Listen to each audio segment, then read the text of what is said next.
Mayor की कुर्सी पर भाजपा की नजर। क्या दिल्ली में बनेगी ट्रिपल इंजन की सरकार या आम आदमी पार्टी पलटेगी बाजी? दिल्ली में भाजपा और आम आदमी पार्टी के बीच सियासी घमासान बढ़ता जा रहा है। विधानसभा चुनाव के बाद अब दूसरे चुनावी रण की तैयारी शुरू हो चुकी है। विधानसभा चुनाव जीतने के बाद भाजपा की नजर दिल्ली नगर निगम मेयर की कुर्सी पर है। दिल्ली नगर निगम में महापौर और उप महापौर पदों के लिए 25 अप्रैल को चुनाव होंगे। दिल्ली की राजनीति के लिए ये चुनाव बेहद अहम माना जा रहा है। भारतीय जनता पार्टी की नजर मेयर की सीट पर है। वहीं आम आदमी पार्टी भी मेयर चुनाव में अपना पूरा जोर लगाएगी। दिल्ली में हर वित्तीय वर्ष की पहली बैठक में महापौर का चुनाव होता है, जो आमतौर पर अप्रैल में आयोजित की जाती है। चुनाव होने तक मौजूदा महापौर पद पर बने रहते हैं। वर्तमान में आम आदमी पार्टी के महेश खींची इस पद पर काबिज हैं और चुनाव होने तक वही कार्यरत रहेंगे। दिल्ली में निगम चुनाव हर 5 साल में होते हैं, जबकि महापौर का चुनाव हर साल होता है।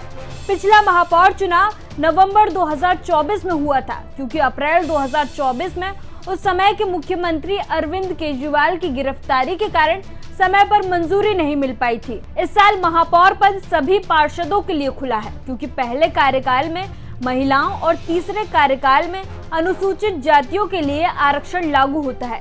इस बार कोई आरक्षण लागू नहीं है।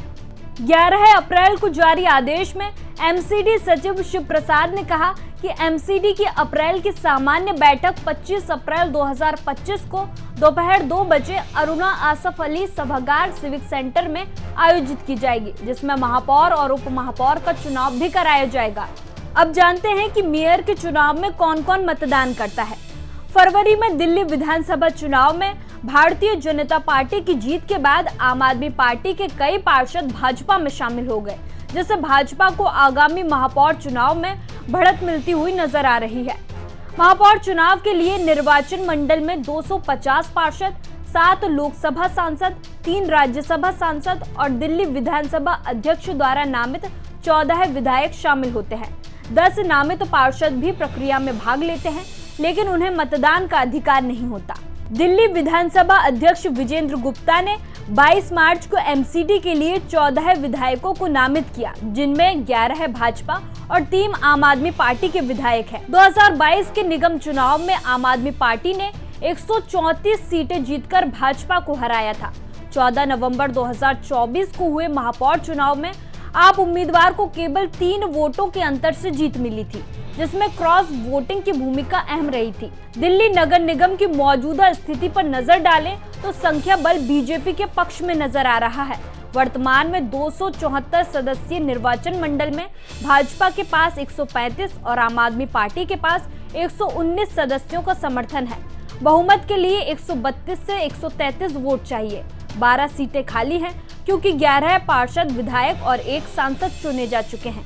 इस बार के एमसीडी चुनाव में आम आदमी पार्टी का गठबंधन कांग्रेस के साथ नहीं है। ऐसे में माना जा रहा है कि नतीजा भाजपा के पक्ष में जाने वाला है। दिसंबर 2022 में आम आदमी पार्टी ने एमसीडी में भाजपा के 15 साल के राज को खत्म किया था। फरवरी 2023 में शैली ओबेरॉय आपकी पहली मेयर बनी। नवंबर 2024 में महेश खींची दूसरे मेयर बने। अब बीजेपी वापसी की कोशिश में है। दिल्ली विधानसभा चुनाव 2025 में भारतीय जनता पार्टी ने आम आदमी पार्टी को करारी शिकस्त देकर 27 साल बाद दिल्ली की सत्ता में वापसी की है। विधानसभा में भाजपा का कब्जा है। मेयर की कुर्सी आम आदमी पार्टी के पास है। देखना होगा कि क्या आम आदमी पार्टी अपनी कुर्सी बचा पाती है या बीजेपी दिल्ली में ट्रिपल इंजन सरकार बनाने में कामयाब हो जाएगी। ऐसी ही खबरों के लिए जुड़े रहिए हमारे साथ। हम हैं यंग भारत, सच के साथ।